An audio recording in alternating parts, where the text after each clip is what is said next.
Coming up, I want you to say goodbye to your New Year's resolutions forever. Forever. We'll explain why and how. Now, how about workers that are optimistic about wellness initiatives in the workplace? We'll break that down. Let's go.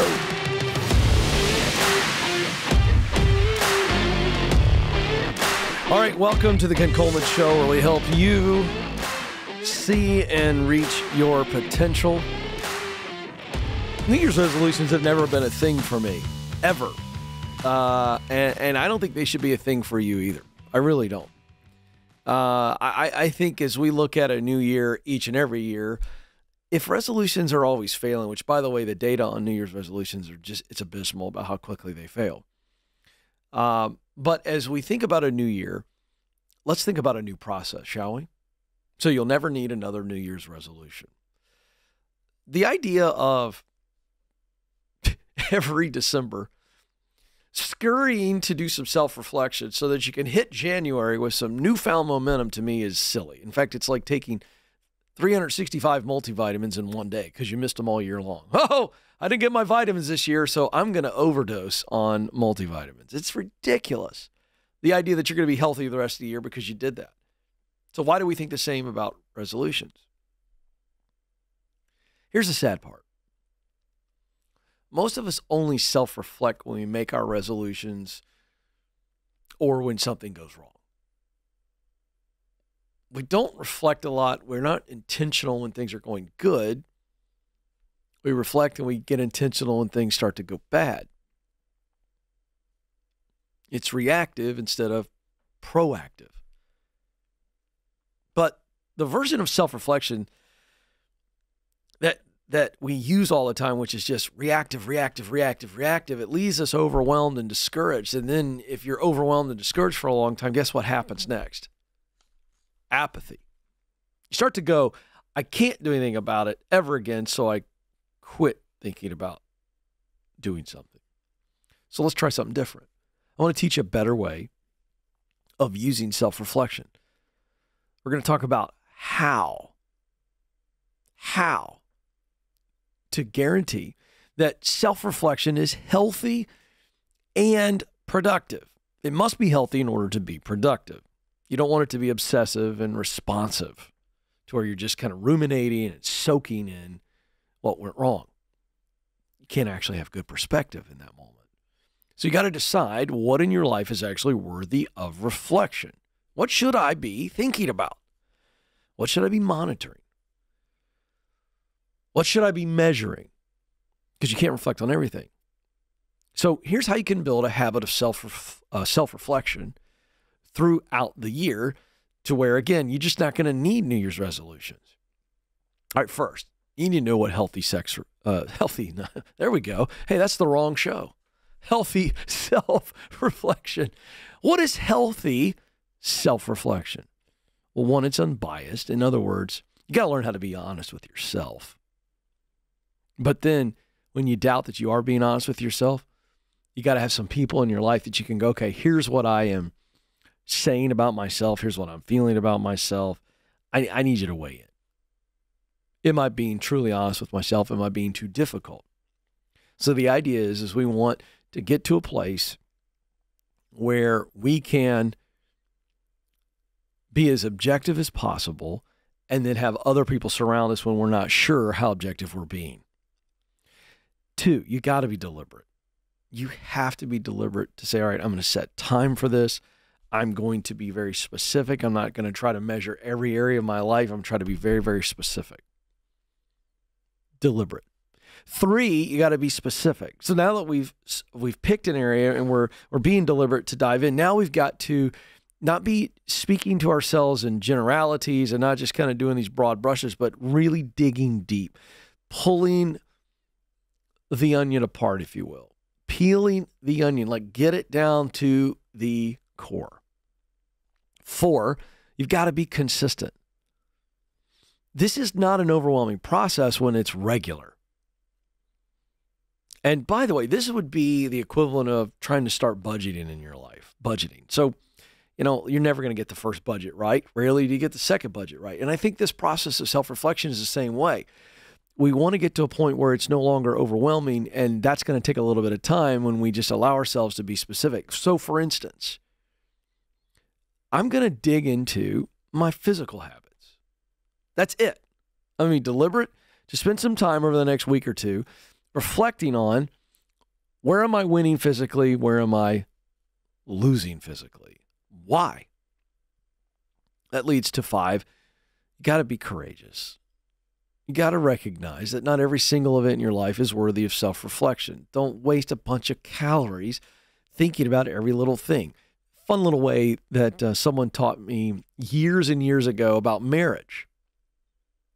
I remember the guy saying to me, look, here's the only tip I'll give you about marriage with Stacy. He said, when you feel like you're about ready to get into an argument with Stacy, or you're feeling like you want to continue and dig in on an argument with Stacy, ask yourself, will this argument matter in 5 years? And boy, isn't that good advice. So before you start to obsess and dive in on something that maybe happened at the office today, ask yourself, is this going to matter 5 years from now? The answer is probably not. And so if it's not going to matter 5 years from now, I wouldn't spend more than 5 minutes thinking about it. There's a direct correlation to that. So prioritize surprises, frustrations, failures, and victories. Build a habit of healthy and productive self-reflection. Healthy and productive. So how do we do that? First step, schedule a specific time to reflect at least maybe once a month. Maybe we start out just once a month. And I'd like to see you get to the point where you're doing it once a week. And then eventually, as you develop this muscle and habit, I think you'll start to do it once a day. But specific time. All right, here's what I'm doing. I'm going to reflect. If you wait too long to reflect on an event, then the details get hazy, the emotions kind of wear off, and we're not really able to learn anything from it. Step 2, be holistic, but stay focused. There's 4 categories that I think we should all regularly reflect on. Number 1, physical. That's our physical health. My goodness. I'm so guilty of this. And again, I'm blessed to be healthy. But I could be way better. And if you aren't winning physically, you realize this affects every other area of your life. So physical 1, professional 2, relational 3, spiritual 4. I'm not putting those in any order. You get to decide if those even make your list. But I think those 4 areas is a very, very good holistic approach to saying, am I winning? And so here are the questions that you need to ask. And this is a starter reflection kit. Think of this as, if I were coaching you, I'd give you these questions. There's 4 of them. And I would tell you to start there. Here they are. So in each area, physical, let's take that as an example. Okay. Where did I win this year physically? So I would go, all right, I started playing pickleball. Man, it's been great exercise for me. It's been good for me physically. I would say it's been very good to relieve stress. I play with a group of guys every Wednesday night for 2 hours. I play many times on the weekend, and I enjoy that. You know, so whether it's pickleball or golf, those are physical things that are a win for me. Working out, and so I look at where did I win and why did I win. I just explain the why did I win and why pickleball was great for me. Where did I lose? I didn't work out as much this year. Should have worked out more. Why? Why did I lose there? You know why? Because I didn't make it intentional. I didn't schedule it into my day. I would say to myself maybe one day, and this is what happens to me most days, you know, I should probably work out this afternoon after work. That is very different than saying, I am going to, and I'm going to schedule it. I'm going to put it on the calendar. I'm going to let everybody else know this is what I'm doing. I'm going to put it at a time where there are less opportunities for interruptions. So that's how we do the where did I win? Why did I win? Where did I fail? Why did I fail? Now, this is important because the idea of reflection means that I am aware, and awareness is a superpower. The more I reflect, the more aware I am, the more aware I am, the more opportunities I have for growth. It's that simple. I cannot maximize my potential if I don't have some measurement in my life to see where I am based on where I want to be. And self-reflection is the key. It's something that you can control, and it's something that will allow you to win big. So there's the process. Adopt it this year. Make it yours. Make it better. This is the Ken Coleman Show. Press on.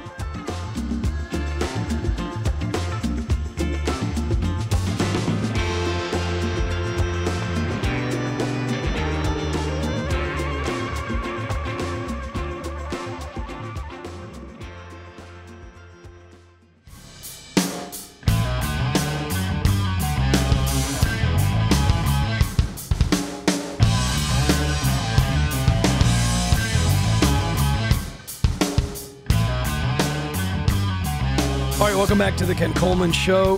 If the show is helping you, we'd love for you to help us. You can do that by liking the videos you're watching on YouTube, subscribing and sharing, and then on your podcast app, a 5-star review and a subscription there and a share as well. Thank you so very much for considering that. Okay, so wellness at work. This is an exploding issue. I think you're going to hear more and more of this phrase, this term, and it's important. It's, listen. I've said before, where you work is unbelievably important to the why you work. In other words, you could be in a job that you are absolutely born to do. I mean, you're good at it. You love the work. It produces results that matter deeply to you. You're highly motivated, all the things. But you're in a crappy work environment, and it will suck the life out of you, and you will not want to come in anymore. And that creates a lot of confusion because you're going, man, this is friggin' awesome. I love the work, but I can't stand anybody else around me, or I can't stand the environment. And so this is important stuff. And so let's break this down. The Bentley Gallup Business and Society report is what we're going to pull from here. And the overall takeaway from this study is that American workers seem to be optimistic, hopeful, around wellness initiatives that are being presented in the study. Now, these are all, in many ways, adopted already in the American workforce, some more than others. So basically, workers were asked to rate the potential impact of 6 different wellness initiatives. And the top 3, based on extremely and somewhat positive ratings, are 4-day work week, 77%. Said they thought that was a great wellness initiative. 74% said providing mental health days. And 73% said limiting the amount of work employees are expected to perform outside of work hours. So those were the top 3. Now, limiting the number of hours employees are expected to work outside the workday and the mental health days got the highest ratings. And I think that's largely because I think a lot of workers don't believe it's going to be very realistic to see a 4-day work week anytime soon. And I think that's probably why that's the case.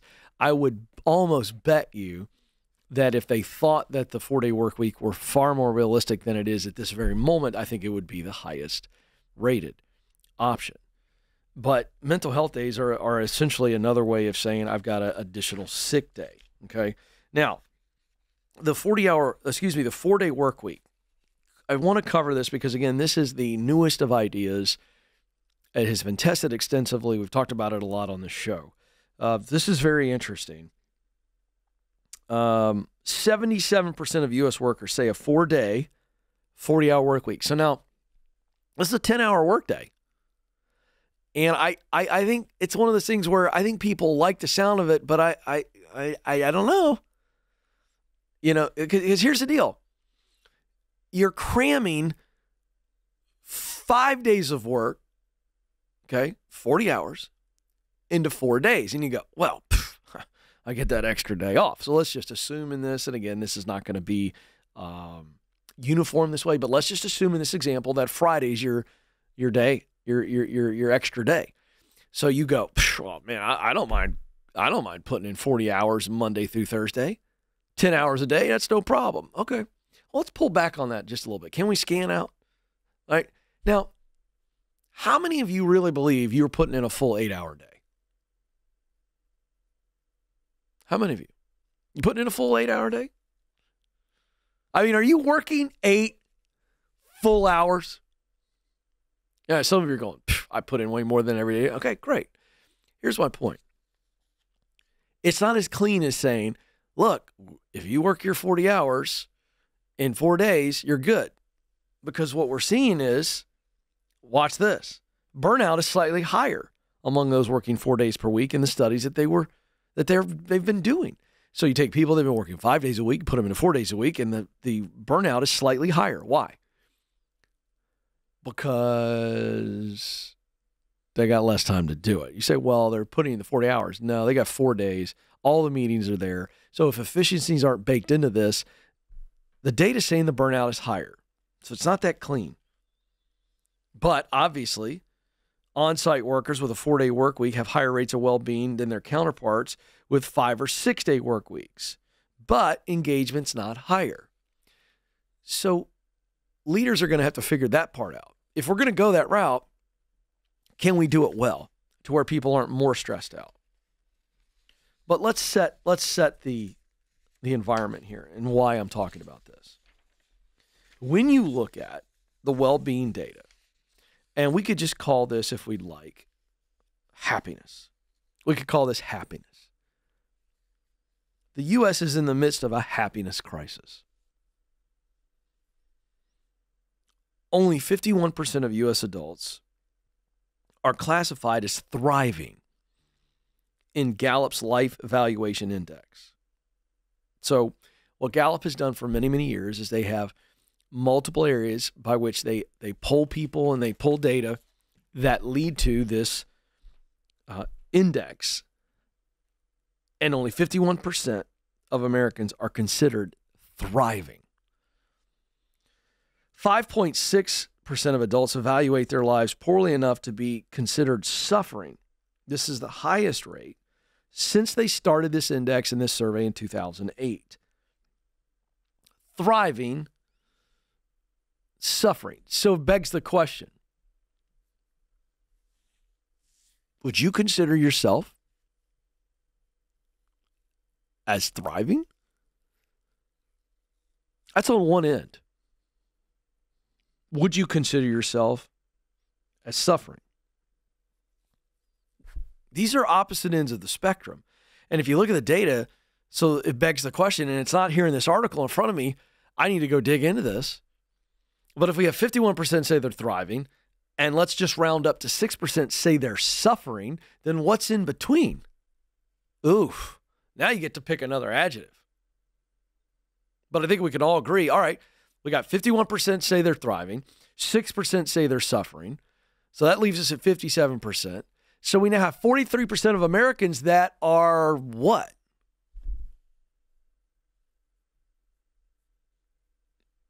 Medicating?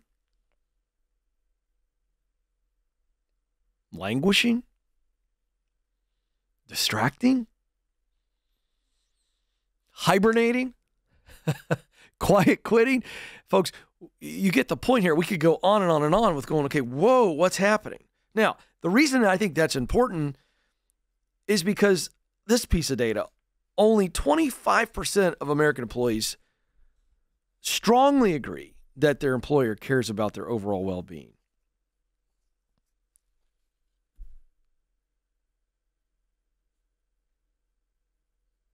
That's stark. You think about how many Americans say they want to be self-employed. The numbers are somewhere in the 70% range. How many actually are self-employed? About 7%.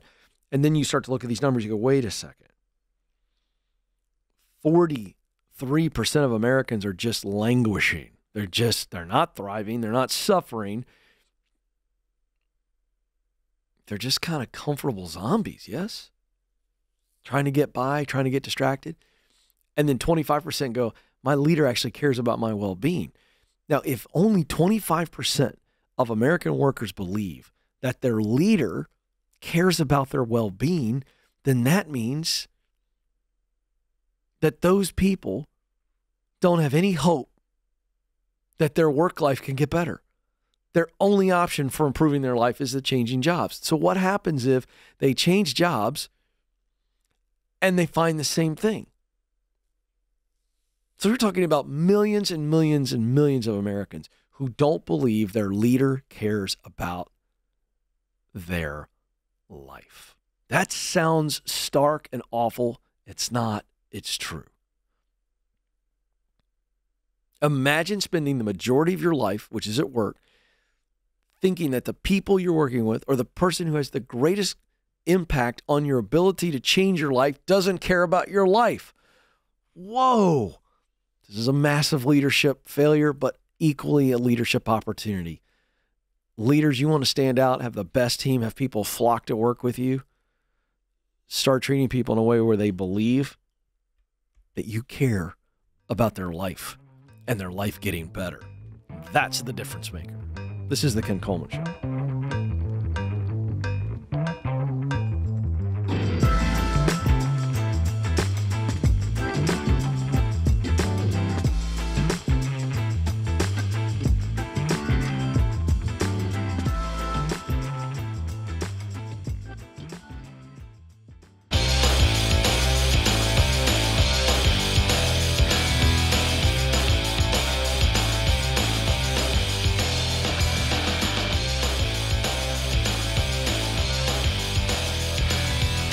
Welcome back to the Ken Coleman Show. Thrilled to have you with us. Hey, if you're enjoying the show and it's helping you, would you help us grow? You can do that, again, by liking the videos, subscribing, and sharing. Same thing on that podcast app that you were listening to the show. All of that helps us grow. Okay, I want to talk about a it's not an archetype because it's like a real group of people, but I think it's really fun when we look at this, because I think this is a massive, massive pain point in the world workplace. This is not an American issue, and that is accidental managers. Accidental managers. Who's the accidental manager?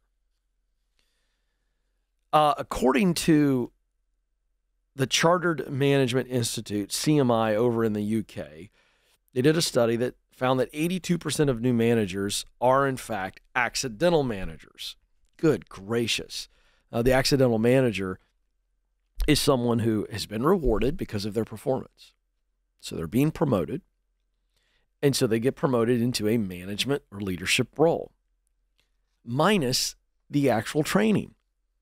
So it's kind of like a parent coming home one day and saying to their kid, hey, I got you a bike. I got it out of the box and put it together for you. And it's outside in the garage. Have fun, kiddo. Like, what would your kid do with that? Dad, I don't know how to ride the bike. That's fine. You'll figure it out. I guess there's probably some extreme hardcore parents out there that probably like that idea. But for this example, I don't think it serves very well. And I don't think any parent would ever do that. And I certainly think the kid would just be like, okay. And so let's play this out. So I come home the next day from work and I say to my kid, hey, did you ride your bike today? And the kid goes, well, I tried. How'd it go? Not very good, Dad. I don't know how to ride a bike. Could you teach me? I'll tell you what. Yes, I'm really busy right now, but we'll get to that. Pretty soon, we'll get to that, but you just keep trying.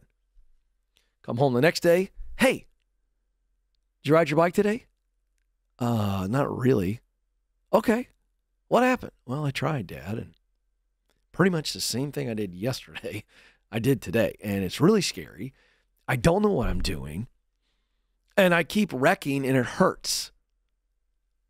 I really, really think it would be great if you taught me something about how to ride the bike. And I go, okay, you know what? It's a good point. It needs to happen. I'm really busy right now. See if your mom can do it. And if mom can't do it, I'll tell you what, we'll do it this weekend. Okay, so let's repeat the process. How long before when I come home and I say to my kid, hey, did you ride your bike today? How long before the kid looks at me and goes, no? And I say, really? Why not? And the kid looks at me and says, I don't know how to ride a bike. You haven't taught me how to ride a bike. I don't want to ride the bike. How many of you think that that is a reasonable response? That's what's going to happen. So now let's pull back and look at the accidental manager. Hey, Ken, you did a great job. You have been crushing it in this role over here. And I think it's time. I think it's time to promote you. Oh, thanks, man. I appreciate that. and we're going to promote you to a leadership role. Oh, okay. All right. All right. Oh, okay. Yeah. Okay. Wow. All right. Maybe I don't want to lead. Now, some people present as though they want to lead, but I'm going to suggest to you that they don't want to lead. Can I suggest to you that what they want is the promotion? They want the pay. They want to get the money. They want the status. They want all the things. Okay? But they don't really want to lead. But now they present as though they want to lead. Oh, I want to lead. Okay. All right. So now let's take the other group. There are other people, not the ones who say they want to lead and present the lead, but they really want to lead. Then there are people who want to lead. They genuinely want to lead because they love leading and serving, the pressure that comes with that. They want to lead. Awesome. And then there's a third group. And it's the accidental manager. They really don't want to lead. They don't want to lead. But when their leader comes to them and promotes them into a leadership position, what are you going to say? People value their jobs. They value their raise. They value all the things. They're going to go, okay. Now, you can still train that person and train all three of those. You can develop all three of those archetypes. But here's what's not happening in the American workplace and in the global workplace. And this is, again, from a UK study, but I know this is happening in the United States as well. These accidental managers are not trained. They're not equipped to manage people. And as a result, they're not effective. So how does this is what's so crazy. High performer, let's reward a high performer, but we put the high performer in a leadership position that we don't train them for, and they become ineffective. Then what happens? People leave them. So it's subtraction by promotion. You ever thought about that? We're going to end up hurting the company by promoting a high performer. Why? Because we promoted a high performer into a leadership position and we don't train them how to do it and they suck at it, and then people leave underneath of them. Then, by the way, you take a high performer who notices all that and they start to feel ineffective. You might lose them. So you end up subtracting through promotion, and I think this is a massive problem. 1/3 of workers in the same study that I've been talking about said they were motivated to do a good job. Of those who had an ineffective manager, the one I'm talking about, you promote somebody into a role, they're not ready for it. They go from high performer to low performer, and the people under them say, look, we're out. We're out. Only 1/3 said they would stay if they had a bad manager. As many as half are considering leaving in the next 12 months. Why? Poor management. Here's what I'm saying. We have a management and leadership problem in the global workplace, and it's largely happening because we are promoting people but not developing people. Promoting people is the quick fix. Developing people is the long play. Stress-related illnesses is one of the leading causes of workplace absence. Workplace absence is a telltale sign in an organization. If I go to an organization, I sit with the leaders and I talk to them and they say, look, we got a lot of people missing. We have low engagement. Look, I'm immediately going, okay, we got to figure out what the relationship is like between your managers and your team. It could be one isolated team. I can tell you right now, if engagement is low, if workplace attendance is low, if morale is low, it's an ineffective leader. Now, that doesn't mean that they're a bad person. I have to be careful sometimes. I put something like this on social media and talk about people who go, well, look, I'm a leader. You make it sound like all leaders are bad. No, all leaders aren't bad. But a bad leader can also be a good person. So this cycle, by the way, of subtraction through promotion perpetuates itself because we don't train and coach up leaders. We don't allow leaders to just be a coach. By the way, you do realize that you don't have to be technically smarter than anybody on your team to be a good leader. In fact, everybody on your team can be way smarter than you. Now, I don't want this role, but I'm telling you, I could lead a team of tech people. You know why? Because the tech people know all the answers. My job is not to be smarter than all the tech people on the team. My job is to develop and coach them. I coach people from every walk of life all the time. I know nothing about what they do as it relates to true technical acuity and performance. I don't have to know to be able to coach somebody. You could literally take coaches and put them all throughout the organization, and they'd be better leaders than the current managers you have. You know why? Because they know how to coach people. They know how to listen. They know how to guide. They know how to encourage. It's the answer. What are we going to do about it? This is the Ken Coleman Show. Thanks for listening to the Ken Coleman Show. For more, you can find the show on demand wherever you listen to podcasts and watch the show on YouTube. You can also find Ken across all social media by following @Ken Coleman.